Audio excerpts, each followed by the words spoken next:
provision and favour isn't something that we have to long for or plead with him for. It's a certainty that we can rely on totally. And obviously sometimes it feels in situations that, especially ones that we've found ourselves in the last few months, that there's a total lack, whether it's lack of social contact, lack of hugs from family members, lack of finances maybe, if your job's been in a difficult situation, your health. It feels like there's lack. So it's really hard sometimes to stand on the truth that provision is something that is guaranteed for us. But what God tells us is always true and is always right. Our God is a God of increase, even when it feels like our situations are in decrease. A good example of this that's true for lots of people at the minute is the feeling of loss that came into play when workplaces shut. And it was particularly difficult, especially if you felt like you were really called by God to the place that you were working in. And I definitely felt a sense of loss and lack, that I had no certainty of workplace, work contacts, what it would be like anymore.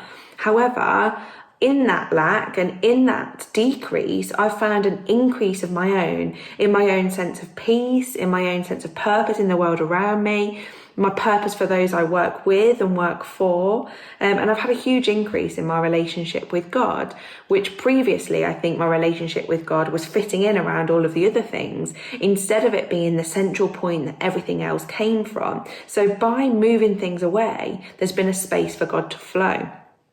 I've kind of thought about it a little bit like a river. And obviously a river, if there are boulders and things in the way, then it can't flow freely. So actually by removing things and stripping things away, I've been able to let God flow more fully, more freely. And where water flows, there's life. So by removing things, by lack, there's been space for God to really move.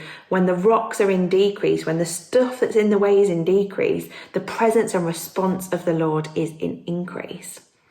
On the cross, where there was no greater loss, God turned loss to gain, from sacrifice to abundance, and from emptiness to fullness. God takes loss, it's what he does. And he takes empty space and he fills it to overflow with his love and power, like in the tomb, which is a great example how something empty could actually be a representation of something so full and so fruitful and so joyful and so abundant. God's spoken to me quite a lot while we've been transforming our garden through lockdown, and people have said a lot before that when they tend to his land, they come to know him in a new way.